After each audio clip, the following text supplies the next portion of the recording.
Assalamualaikum warahmatullahi wabarakatuh. Selamat pagi teman-teman. Alhamdulillah hari ini kita ketemu lagi ya di podcast kedua kita. Masih tetap sama di channel Sahabat Muda TV. Gimana kalian udah subscribe belum ya? Nah, jadi hari ini kita agak beda nih tamunya. Kalau kemarin kan kita ngundang salah satu alumni Marbot Academy. Hari ini kita ngundangnya pendampingnya. Jadi kalau kemarin tuh kita ngobrolin Marbot Academy kan teman-teman. Hari ini masih ya, insya Allah kita akan lanjutkan tetap dengan seputar Marbot Academy. Tapi hari ini beda, karena yang diundang adalah mentornya. Perkenalkan dulu, ini Kak Hamid. Selamat datang Kak di podcast kami. Boleh diperkenalkan Kak Hamid? Ya Kak, perkenalkan nama saya Hamid. Saya itu dari Kalimantan. Kebetulan dulu itu mahasiswa di Malang, di UIN Malang. Alhamdulillah ikut bergabung di Sahabat Muda, dulu namanya Sahabat Muda. Sekarang pindah menjadi Marbot Academy, itu bergabung di tahun 2015. Iya, Masya Allah sampai sekarang ya Kak ya? Iya Kak. Kalau program Marbot Academy itu baru ya kalau nggak salah? Program Marbot Academy itu tahun 2024. 2024, oke. Jadi program Marbot Academy itu agak beda dengan dulu ya teman-teman. Kan kebetulan saya itu juga salah satu alumni juga, dulu pernah mengikuti pelatihan Sahabat Muda. Kalau Marbot Academy itu dia pelatihannya lebih ke masjid gitu ya Kak ya? Iya Kak. Bisa di-share nggak sih Kak, Marbot Academy itu kayak mana? Pesertanya itu dari mana? Terus apa itu khusus untuk anak muda atau gimana selama Kakak ada di sini? Jadi Marbot Academy ini kita itu fokusnya ke anak-anak masjid atau anak-anak umum. Contohnya tuh ada anak-anak muda dari Jakarta, Pekanbaru, juga ada dari Papua atau Merauke. Nah, itu juga kita mencoba juga di angkatan 5. Angkatan 5 itu bapak-bapak. Dari umur, ada yang umur 63, ada yang 50. Itu pertama kali angkatan bapak-bapak. Tapi fokus kita itu ke anak-anak muda dari umur 18 sampai 30 tahun. Sampai hari ini tuh sudah berapa angkatan nih Kak? Kira-kira? Kalau hari ini itu angkatan 11. Angkatan ke-11. Iya, angkatan ke-11. Oke, jadi yang ikut itu ternyata dari berbagai wilayah ya. Dan kemarin Kak Zaza itu juga sempat sharing, dia itu dari Pekanbaru naik bis ke sini, dan dia di sini malah nggak pulang ya sekarang. Dia malah kuliah di Malang gitu. Yeah. Dan dia cerita kemarin kegiatannya di Marbot Academy itu mulai Marbot Daily Activity, terus dia belajar apa lagi ya, fundraising juga ya. Iya, apa aja sih Kak sebenarnya yang dipelajari teman-teman tuh? Terutama Marbot Academy kan ada 3 kompetensi ya Kak ya, 3 kegiatan. Ada kegiatan pertama itu kita melatih karakter atau dibilang Marbot Daily Activity. Contohnya itu kayak kita ya seputar masjid sih, kayak sholat tahajud, sholat wajib, sholat duha, piket masa, piket kebersihan, ya seputar kayak masjid. Yang kedua itu kita kayak kompetensi pilihan. Kompetensi pilihan itu kayak kita itu dunia kerja gitu Kak. Contohnya kalau di masjid itu kan ada kompetensi pilihan, pasti kita kalau nggak mencari donasi atau kita menyalurkan donasinya itu. Kalau di masjid kan ada uang, pasti juga disalurkan gitu. Sama namanya program atau fundraising. Kalau yang ketiga ini kita ada namanya kompetensi pilihan. Ya, pilihan. Oh, tadi yang kompetensi wajib yang kedua. Kompetensi yang ketiga itu pilihan. Kompetensi pilihan itu seperti di sini kan banyak kegiatan-kegiatannya Kak. Di sini tuh ada hidroponik, ada juga kuliner, ada juga pertanian milenial dan lain-lainnya. Ada juga kesehatan, contohnya kayak bekam atau perawatan jenazah. Oke. Berarti anak-anak ini mereka mulai dari bangun tidur sampai tidur lagi itu kegiatannya itu terbagi jadi Marbot Daily Activity, terus belajar kompetensi wajib gitu ya? Sama kompetensi pilihan. Oh, kompetensi wajib dan kompetensi pilihan, kurang lebih kayak gitu. Ya. Biasanya mereka berapa lama sih Kak pelatihannya itu? Kalau pelatihannya itu untuk Marbot Daily Activity itu setidaknya 1 minggu, bahkan waktu angkatan 1 sampai angkatan 5 itu 1 bulan. 2 minggu lah paling cepat. Nah, untuk sekarang itu 1 minggu sudah bisa. Kalau yang kompetensi wajib itu biasanya 1 bulan ke atas. Oh, okay. Kalau kompetensi pilihan itu 3 bulan ke atas. Tertarik ya, Masya Allah. Terus itu kan berarti Kakak harus dampingin mereka ya? Iya, itu Kak. kan Gen Z ya. Kita tahu ya, maksudnya anak-anak muda itu kan gimana ya, mereka tuh nggak mudah gitu loh. Bukan nggak mudah sih sebenarnya, tergantung caranya mungkin ya. Kalau menurut kakak nih gimana kak? Selama ini kakak ada bikin anak-anak Gen Z itu, kebanyakan Gen Z kan? Ya, Gen Z.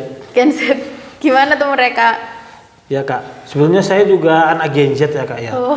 Jadi anak Gen Z itu tuh ya betul kata kalau di internet atau di biasanya kita ketahui ya, anak Gen Z tuh satu kerja, satu healing. Tapi kita bagaimana biar anak Gen Z itu tetap tersistem. Contohnya kita buat sistem itu kak, sehingga anak Gen Z itu tetap bisa melakukan tapi bisa juga senang-senang. Contohnya kayak kita itu kan ada namanya Marbot Day Activity. Marbot Day Activity kan dari pagi sampai malam. Tapi bagaimana dia juga tetap senang. Contohnya kayak piket masa. Piket masa itu kan bareng-bareng ya anak Gen Z. Kalau sendiri pasti bosan. Kalau bareng-bareng itu biasanya lebih heboh. Dan anak-anak tuh paling suka di dapur. Baru juga kita ada juga piket. Nah kalau piket masa ini nanti kedepannya bisa lebih baik lagi. Biasanya kalau anak-anak itu, wah daripada masa 10, lebih baik saya bagi-bagi gratis buat masyarakat-masyarakat. Jadi itu Gen Z itu idenya memang bagus, idenya banyak. Tapi juga satu ada kelemahannya, yaitu biasanya boring.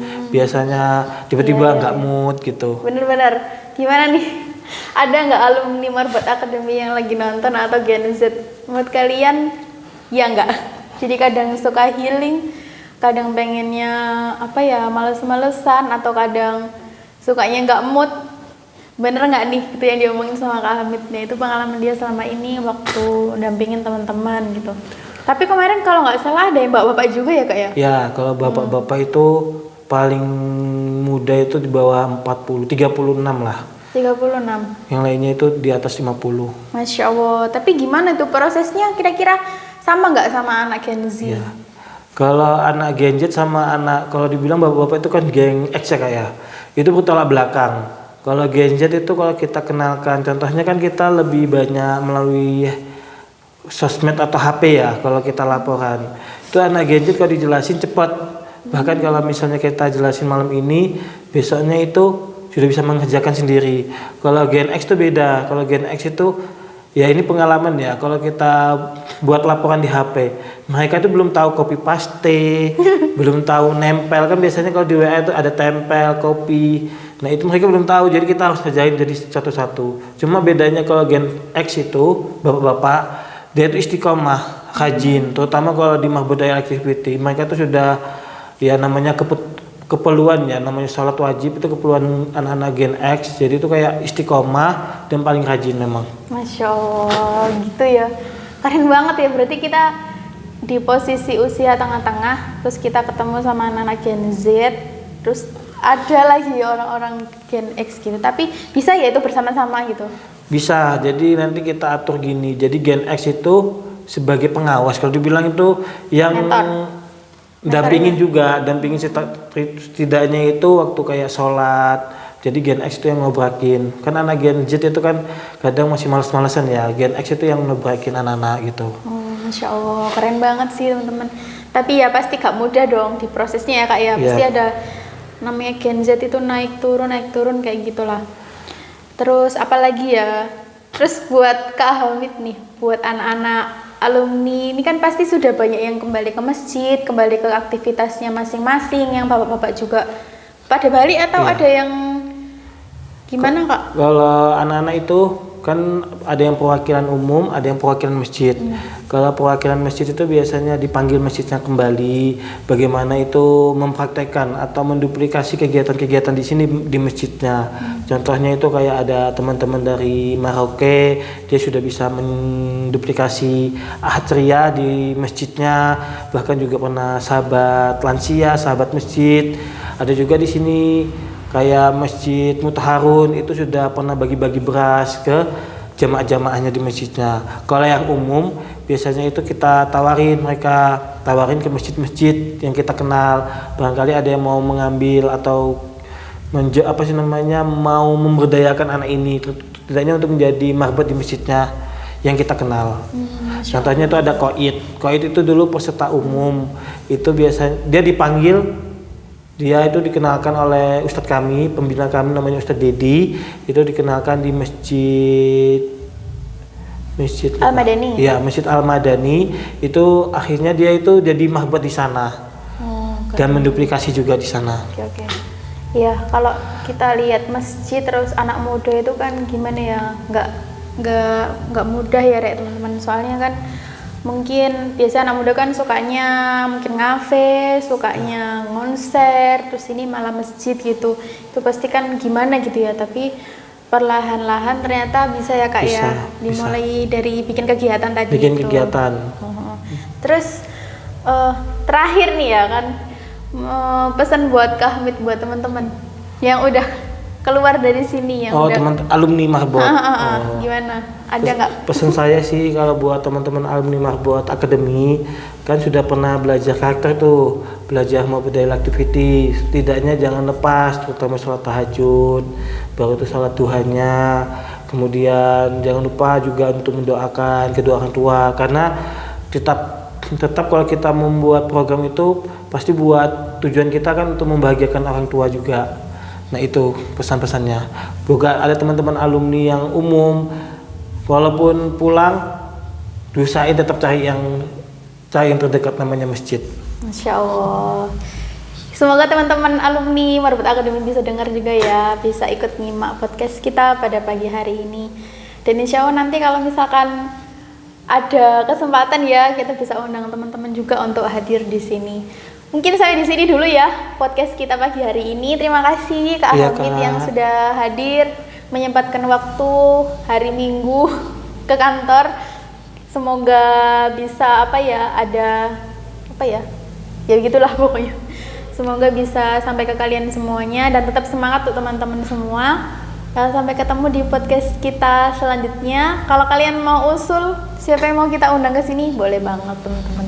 Jangan lupa subscribe, like, komen akun kita ya. Terima kasih. Assalamualaikum warahmatullahi wabarakatuh. Waalaikumsalam warahmatullahi wabarakatuh.